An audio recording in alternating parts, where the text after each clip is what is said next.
early on, and then in another box, I'm going through 3 to 4 days later, because there was so much great stuff, that there was a 77 or 78 reissue of the White Album, but on white vinyl. Oh, beautiful. And it was like, okay, I've heard about this, I've seen pictures, I've never had one, never held one. It was really good. And had a customer that's a big Beatles fan, and it was the day before Record Store Day. So I'm at home, well, it was Friday night, and I'm cleaning, trying to bring in as much vinyl as I can for Record Store Day, and I shoot a picture of it at 10:30, 11 o'clock at night.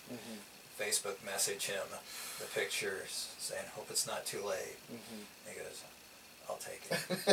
And then just a few records later in the box, they had a picture disc of Sgt. Pepper. Wow, beautiful. So I shoot him a picture of that.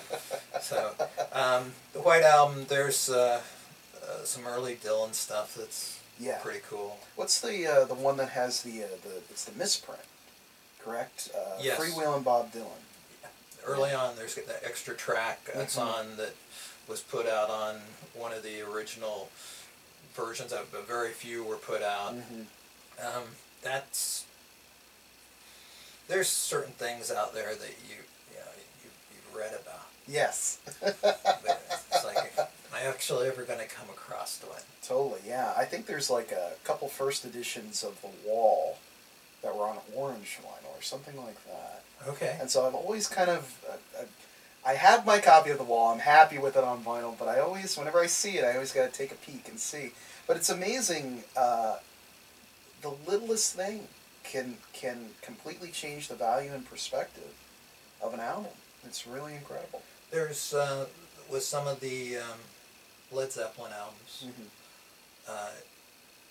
got the number and you go through, and then it's like, but I think the name is Ludwig, if he mastered it, and his name is the name that's in the dead wax, then the price shoots way up, because there's something about his way he did them, the sound quality.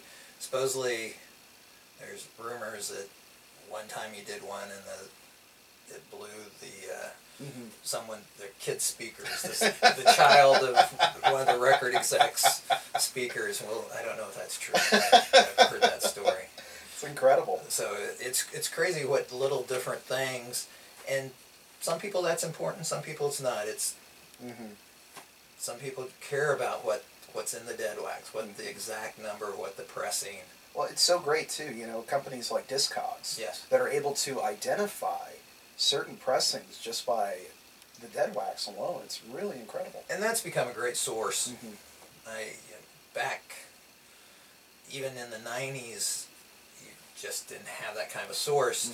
You had what was called the phonolog, which was this big, massive thing that you got weekly pages to put into with new releases, and it had little facts, and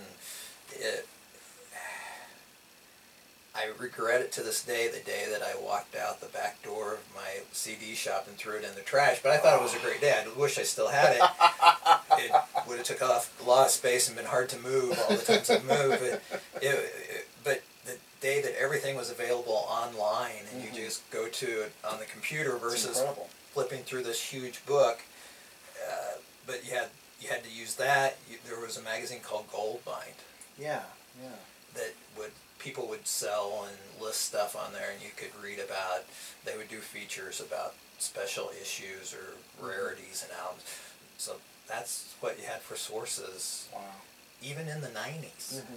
Yeah. Not that long ago. For some of us. You do the free beer. Yes. Here. And then you also offer local whiskey distillery tastings here? Or? We haven't. That's something down the road we're probably going to get into.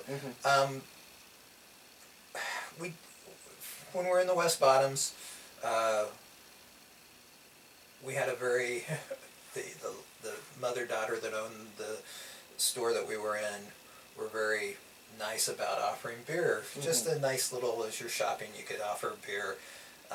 On First Friday weekends, on Sundays, they were Bloody Mary Sundays. Wow. I haven't really installed that process here. But we do free beer, PBR. When I was talking to the city before opening about what my idea was for the business and what I need to do, I just said I'm planning on giving away beer to people as they shop. What do I need? Is there any license, anything I need to do? And they just looked at me and I go, there's salons that do beer and wine. They go, well, no one's ever actually asked us if they're I've not checked with the city. It took them a few days. They got back to me and they go, as long as you don't charge them to come through the door, you don't force them to buy something, you don't force them to donate money for the beer, you can give away beer. Wow. So we have PBR on hand. And certain things, our anniversary, my wife made a nice punch that was very alcoholic. We have water also. We have sodas for kids if they want that. We do offer something else. This past Saturday, the gentleman performing is a Scotch drinker, or he does drink beer, but I had Scotch here. I had some whiskeys for some friends that I knew that would be here, and had wine to offer also. So we just try to make it feel like you know, you are shopping, but you also could be just at someone's house, hanging out. Very much that feeling. What do you think? What do you think are some good pairings with some records? Like if I'm going to sit down and I'm going to listen to the White Album, what kind of beer should I select for that, or what type of liqueur? White Album. Let's see. White Album. I think depends on what song on the White Album. There's some wine songs, there could be some brandy songs, and then there might be some vodka, Jaeger bomb songs. Jaeger bomb, yeah, that sounds Jaeger bomb.